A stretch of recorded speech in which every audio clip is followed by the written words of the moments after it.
those matches screened, I thought was really, really good. And there were some really interesting games there, particularly the Scotland Wales game. I thought that was really quite a good game, and also the Ireland France one.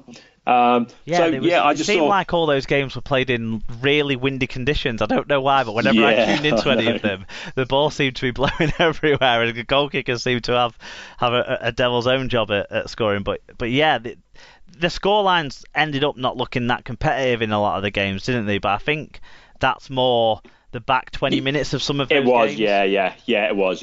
For many of them, there were, I think the Scotland Wales game was quite tight. I think Scotland scored first in that game, if I recall, and that was quite tight for a bit, and then Wales got back into it.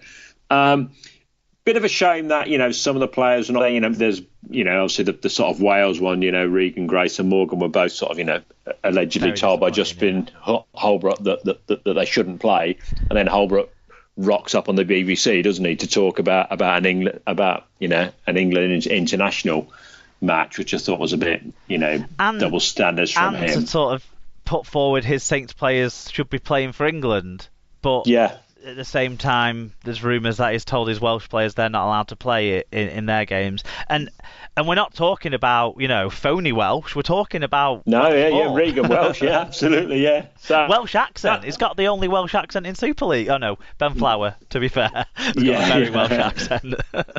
So that is a bit of a shame, But anyway, Wales got through, which I think was a sort of main thing. And I think that it's really good. Some of the other nations, like Chile, who got a hammering from the USA. Okay, you might look at that and go, well, what's the point? But that's quite a step for them as a nation. They've got into somebody's got to lose these, qualifiers, haven't they? But just getting there is quite a statement for them. And that's something for them to build on. It shows there's a pathway for people who want to play the sport. It does. Even though you might get hammered, you can say, I played for my country. In a World Cup qualifier, a meaningful game, not just in a... Not that these friendlies, like El Salvador, Colombia, I think that's awesome. Who knew they had rugby league teams? Absolutely, yeah. No, I feel like I've been pranked by the RLF website that was a real result. Yeah. Like, who knew? So I think this year has been. I know, people always sort of criticise about international rugby league and about because it isn't like lots of other sports. But being a big fan of it over the last 20 years, I can see it's come on leaps and bounds. And this year is probably the biggest step forward we've had outside of a World Cup year. Lots of nations played, lots of profile. The fact that feels like there's excitement, doesn't there, in these other countries as well? Even though they might get Tonkins at the top level. Yeah, absolutely. And there must have been more internationals played this year than any other year before, and maybe outside a World Cup year. And you would expect next year there to be even more. More nations playing, more than just one game. So I think there's... And we potentially have an 8-year plan, as long as the NRL don't scupper it, which is all really positive. Yeah, it is. So I think, it's a big step forward. Not where we want it to be, but it's certainly going in the right direction. And it's nice. It's fantastic to have something positive to talk about in the world of rugby league. So thank you for joining me to talk about all of that, Brian. It's been delightful, and thanks to you all for listening to this episode of SLP Shorts.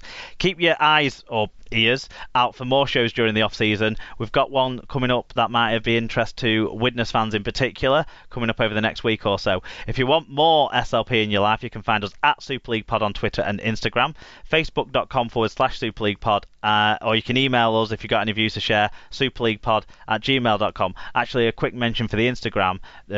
We got coverage from some of the other internationals on the Instagram page, so do check that out. Mark Butler provided us with some pictures from the Wales games, for example. So you can get more SLP content on our blog, which you can find at superleaguepod.com. You can find the main weekly show. Why am I saying this bit? We don't have a main weekly show at the moment. It's the off season, but you can subscribe to us through Spreaker, iTunes, or YouTube, or you can get us on the Podcast Addict app. You can also find us on the LeagueCast Android app with some other top rugby league listens. Then finally, you could go to rugbyleaguemedia.com, where you'll find us amongst a range of alternative rugby league media outlets for your eyes as well as your ears to enjoy. And me and Brian and all of the SLP family want to thank you all for listening. And until you hear from us again, keep enjoying and supporting the greatest game of all, Rugby League.